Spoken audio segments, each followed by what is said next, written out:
Saya Cynthia Rompas menemani Anda di Kompas Petang. Saudara, pemungutan suara pemilu Indonesia di luar negeri sudah berjalan.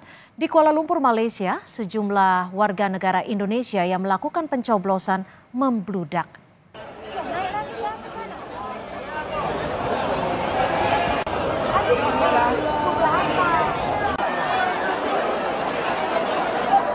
Seperti inilah kepadatan yang terjadi saat proses pemungutan suara pemilu 2024 di Kuala Lumpur, Malaysia pada 11 Februari kemarin.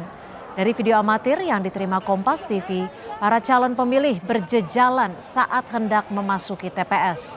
Jumlah daftar pemilih tetap dan daftar pemilih khusus hampir seimbang, yakni masing-masing lebih dari 200.000 orang.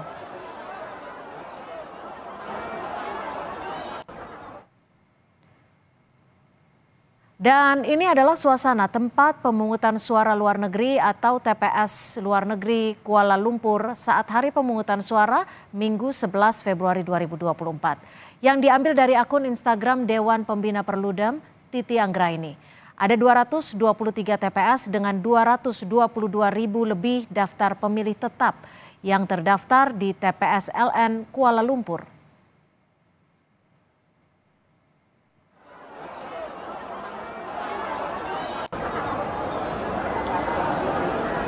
Antrian panjang terjadi dari mulai pintu masuk area pencoblosan. Di lokasi TPS, salah seorang warga negara Indonesia di Kuala Lumpur, Malaysia, bercerita dirinya butuh waktu total 2,5 jam untuk menyalurkan hak suara. 2 jam diantaranya untuk mengantre, namun WNI mengapresiasi proses verifikasi data dan pencoblosan berjalan cepat. Dari pintu masuk depan hingga ke TPS-nya sendiri memakan waktu kurang lebih selama 2 jam. Namun verifikasi datanya sendiri sangat cepat karena PPLN dan juga KBRI menyediakan sekitar 300 TPS dikalikan 2 karena ada TPS 1 misalnya ada A dan juga B. Jadi ada sekitar 600 orang yang membantu untuk memverifikasi data. Jadi proses itu sendiri hanya sekitar 10 menit, kemudian kami digiring menuju TPS dan saya memilih menggunakan hak pilih saya sekitar 2 menit. Jadi totalnya sekitar 2,5 jam saya harus menghabiskan waktu untuk menggunakan hak pilih saya. Komisi Pemilihan Umum menyebut pelaksanaan pemilu di luar negeri termasuk Kuala Lumpur, Malaysia berjalan baik. KPU merinci di Kuala Lumpur ada sejumlah metode antara lain 130 kotak suara keliling dan 223 TPS. Untuk sistem TPS, KPU memastikan proses pemungutan suara tetap berlangsung tertib.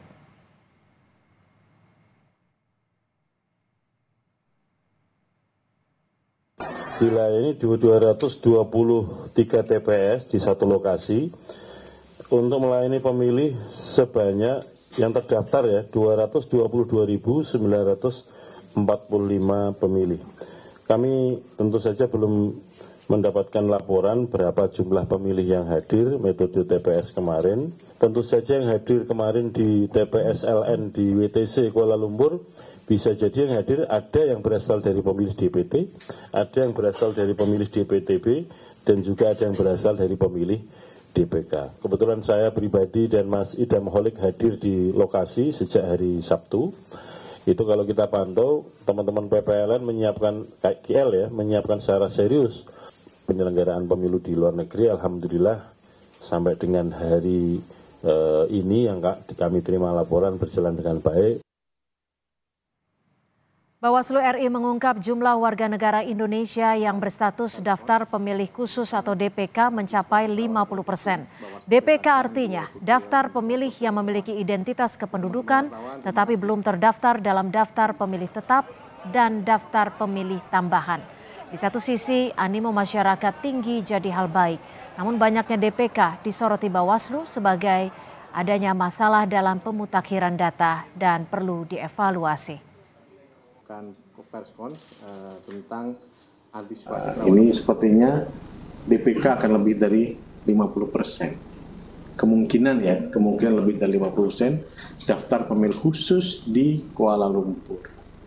Oleh sebab itu tingkat kerawanannya apa? Surat suara, ketersediaan surat suara, dan juga bahwa ada kerawanan yang terbukti pada saat pemutakhiran data pemilih yang tidak benar, tidak baik pada saat itu.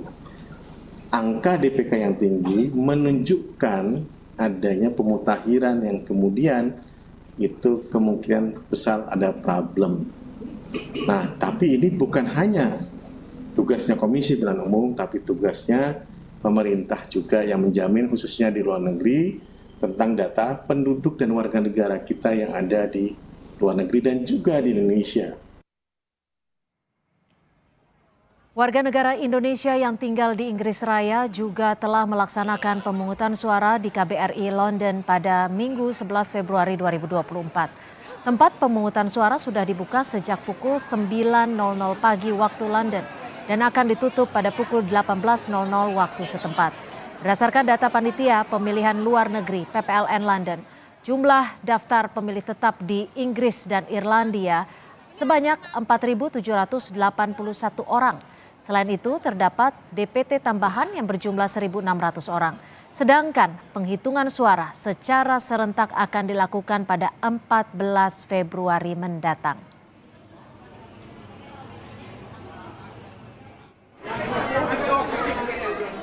Di Jepang, saudara, warga negara Indonesia menggunakan hak pilihnya di pemilu 2024 hari Minggu kemarin. PPLN menyiapkan 3 tempat pemungutan suara yang berlokasi di Balai Indonesia Tokyo. TPS dibuka sejak pukul 8 pagi hingga pukul 18.00 waktu setempat. WNI yang memilih metode datang ke TPS harus mengantre sebelum masuk ke area Balai Indonesia. Berdasarkan data PPLN Tokyo, total daftar pemilih tetap terhitung 29.434 orang. Selain datang langsung ke TPS, tersedia juga metode pemilih melalui pos yang telah dikirim melalui pos ke alamat pemilih yang memutuskan menggunakan metode ini.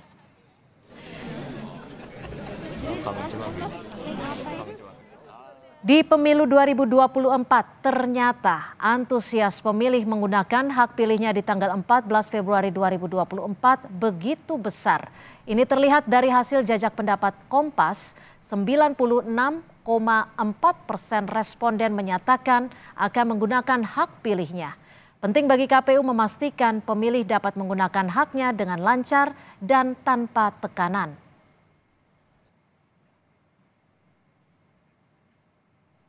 Ini adalah hasil jajak pendapat Kompas pada 29 Januari hingga 2 Februari 2024. Hasilnya 96,4% responden menyatakan akan menggunakan hak pilihnya. Sementara sisanya 2,5% enggan menggunakan hak pilih dan hanya 1,1% responden yang masih belum tentukan pilihannya. Bagaimana fenomena pemilih mula cukup akan menggunakan hak pilihnya di pemilu Rabu besok gitu ya. 2024 ini, terutama pemilu presiden di 2024 ini adalah pemilu ketiga yang tidak diikuti petahana. Artinya memang orang kemudian lebih banyak penasaran gitu ya, pingin kemudian kontestasi ini, terutama dengan tingginya tingkat antusiasme orang atau pemilih untuk menggunakan hak pilihnya. Pemungutan suara pemilu Indonesia di luar negeri sudah berjalan. Di Kuala Lumpur, Malaysia, jumlah warga negara Indonesia yang melakukan pencoblosan membludak. Di pemilu 2024, pemilih antusias menggunakan hak pilihnya. Kita bahas bersama anggota KPU, maksud kami Direktur Eksekutif Perludem Titi Anggraini. Selamat sore Mbak Titi, terima kasih sudah bergabung bersama kami di Kompas Petang. Selamat sore Mbak Cynthia, sehat-sehat selalu buat kita. Ya. Dan kami juga masih terus menghubungi dari anggota KPU, Pak Idam Holik, namun masih belum tersambung hingga saat ini. Mbak Titi, ini menurut analisa Anda tingkat antusiasme pemilih ini tinggi, tak hanya di Malaysia, tapi informasinya juga di Jepang dan juga di Inggris Raya. Ya, pertama Mbak Cynthia, ini di Malaysia karena kebetulan saya hadir langsung bersama kawan-kawan dari Migrant Care di Kuala Lumpur. Untuk pertama kali dalam sejarah pemilu Indonesia di Kuala Lumpur itu dikonsentrasikan di satu lokasi, yaitu di World Trade Center Kuala Lumpur. Kalau sebelumnya pada 2019 TPS luar negeri Kuala Lumpur itu ada di Kedutaan Besar Republik Indonesia, lalu ada di Wisma Duta atau Rumah Dinas Duta Besar, lalu juga ada di Sekolah Indonesia Kuala Lumpur, serta setidaknya di 35 titik begitu. Nah, pada 11 Februari lalu, hari Minggu, 235 TPS itu 23, mohon maaf. 223 TPS itu ada semua di satu lokasi, yaitu WTC Kuala Lumpur. Dan berdasarkan DPT itu tercatat sekitar 222.000 lebih. Nah, namun Mbak Cynthia, antusiasme ini adalah gabungan antara mereka yang ada di dalam DPT luar negeri Kuala Lumpur dengan yang DPK.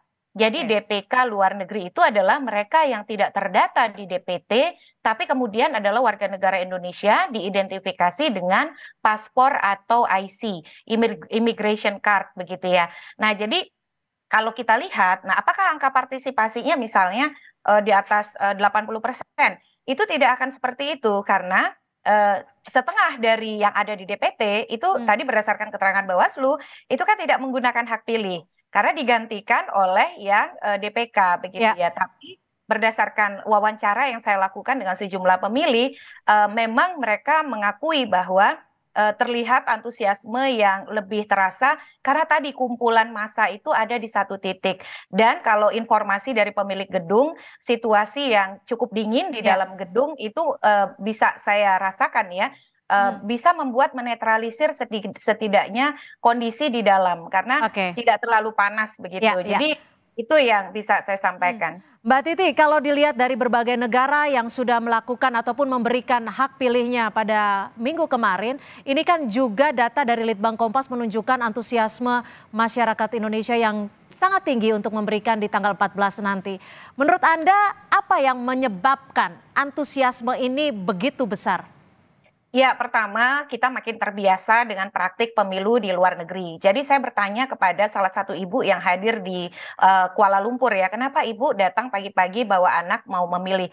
Itu disampaikan karena itulah identifikasi keindonesiaan dia, begitu ya, ketika negara menghargai mereka yang ada di luar untuk menggunakan hak pilih, dan tradisi itu kan terus berulang dari setiap 5 tahun ya Mbak ya.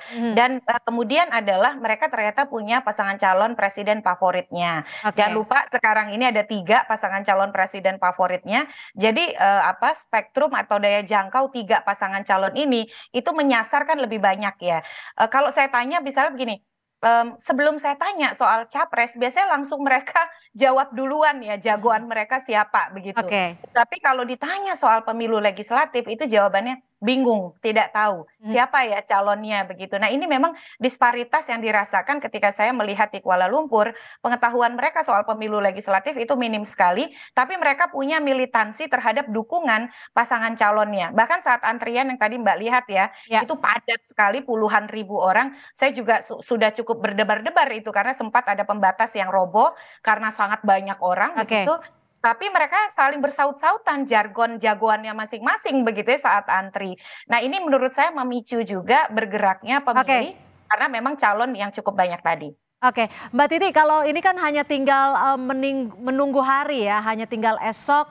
Artinya bagaimana menurut Anda persiapan KPU saat ini? Karena kita tahu bahwa antusiasme ini akan begitu besar sekali. Iya, belajar dari pemilu di luar negeri, salah satu kendala terbesar mereka adalah kebingungan soal prosedur. Jadi mereka misalnya kalau mereka belum terdaftar di DPT, mereka harus melakukan apa? Nah, itu yang harus banyak dijelaskan oleh KPU. Karena pemilih yang belum terdaftar di DPT hanya boleh menggunakan di TPS di alamat sesuai KTP. Dan ini yang saya cek ke beberapa kawan, itu sosialisasinya belum sepenuhnya terpapar. Yang kedua, banyak potensi beredar hoax. Misal, kalau tidak menerima formulir C pemberitahuan, maka hanya akan bisa diterima kalau misalnya mereka melakukan kalau mereka namanya ada di cekdptonline.kpu.go.id. Itu benar. Tetapi walaupun mereka belum terdaftar, mereka tetap bisa menggunakan hak pilih dengan KTP elektronik sesuai dengan alamat domisili hukum. Jadi intensifkan sosialisasi soal penggunaan hak pilih, terutama kategori antara pemilih DPT, pemilih DPTB pindahan ya, dan juga pemilih DPK. Saya memberikan catatan khusus soal DPTB, Mbak, pemilih pindahan. Pemilih pindahan untuk pemilu legislatif itu di daftar pindahannya itu sudah ada kriteria surat suara apa saja yang bisa diterima. Saya menemukan di Kuala Lumpur kemarin, pemilih yang pindahan daerah pemilihan pemilu DPR, jadi dia tidak di sana, dia di Sidoarjo, harusnya kan dia tidak boleh dapat surat suara DPR ya. Nah itu masih mendapatkan surat suara DPR karena kegagapan petugas. Jadi bagaimana memastikan petugas ini tahu betul kriteria surat suara yang bisa diterima pemilih pindahan, dan yang berikut catatan pentingnya adalah mampu membedakan surat suara sah dan tidak sah. Karena temuan saya di 2019, banyak petugas KPPS yang tidak mampu membedakan secara tepat apa yang disebut dengan surat suara sah dan tidak sah. Dan yang terakhir, mudah-mudahan kita semua berharap logistiknya tidak datang terlambat, logistiknya tidak kurang, logistiknya tidak tertukar. Karena kalau itu sampai terjadi tentu akan mengurangi antusiasme dan animo masyarakat. Baik, terima kasih Mbak Titi Anggraini, Direktur Eksekutif Perludem sudah bergabung bersama kami di Kompas Petang. Selamat sore Mbak Titi.